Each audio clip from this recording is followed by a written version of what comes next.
Can you tell us about your first marriage?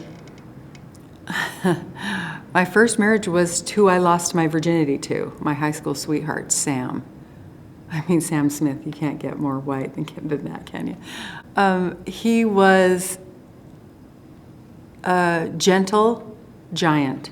He was 6'9" and had degenerative joint disease. And I'd met him when we were just turning 16. He was 19 days older than I am. He had, like I said, degenerative joint disease. So he'd had 15 major surgeries in a 10-year period. And he was, needless to say, had no cartilage left in his knees. He was really hurting. So by the time I'd met him, I think he'd probably had 5 or 6 surgeries. And so we had our first daughter, Hillary, before we were married. And then we got married and then had Lauren 4.5 years later. And that's a picture of us just prior to me finding out. I think I was pregnant with my third daughter, Gabrielle, at that point, and he died 8 weeks. He died when she was 8 weeks old, Gabrielle. She was born and then he died. I was I'm 3 weeks shy of my 28th birthday. So it was tough. It was a tough thing. He was the oldest of 8. We had a lot of responsibility. I think we were just kind of young and in love and trying to figure shit out, and it was tough. But I thought I would never move through that, and that kind of was a cathartic time for me because he died, but I kind of died, the old me died, and I got to be reborn again. So I really reinvented myself. I started to live how I wanted to live, started to wear clothing I wanted to wear, despite what people around me were saying. His family, who was very strong in the church, like originators of the religion, and I started to live true to those feelings that I had when I was 12, 13, 14, 15. Can you tell us about his death? Yeah, I think I can. Sorry. I didn't think I would get emotional about it, but it's coming up on 20, how old is Gabby? 23? She'll be 23. So April 29th will be 23 years that he passed. I loved him. He loved the old me. He doesn't know the new me now. Actually, I beg to differ, but I had a dream a few weeks ago where he came to me and talked to me.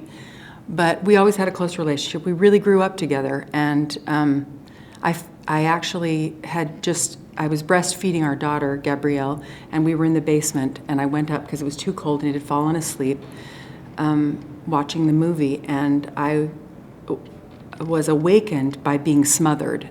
I don't know how many hours after, a few hours, and in retrospect, I know it was him waking me up because that was Friday night, going to be Saturday, and our girls would have gone down and watched early morning cartoons, and they would have found him in the basement. So I woke up to him, who I believe him smothering me, going down to wake up, go down 2 flights of stairs, and I see him in the little banana chair, and I start to, Sam, wake up, you know, and I have this feeling coming over me. My neighbors said they heard me screaming. I don't remember that. But I was saying, wake up, and he wasn't. He was cold, and his lips were kind of purple, and the lights were off, but I remember the light beam coming down on him, and it was just, I knew he was gone. I had the feeling of I knew he was gone. And that was it. He was on life support. The hospital, the emergency workers came, and they tried to keep him on life support, and they showed no signs of life. So after 2 days, we made the decision to turn off all of life support, and our eldest daughter, Hillary, at the time, she turned the switch off. She asked if she could and put her hands over her dad's heart and watched him go.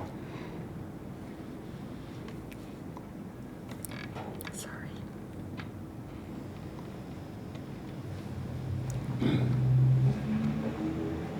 They were strong girls. That was a lot for them to handle. What does a 28-year-old mother of 3 do after? This is her fucking right. You know what? It was, I was in a protective bubble in a lot of ways, and in other ways I was like, what in God's name am I gonna do? I was a survivor. What I did best was survive and thrive in a difficult situation. Coming up the way I did, my dad was really hard on me. And I knew how to survive. And so I just went into survival mode. I did what I needed to do. I knew I could support myself. I had a good career teaching. I had a studio in my home where I taught piano. I had 50 or 60 students. And I was doing something I loved, and I knew I could survive. I knew I would be fine that way.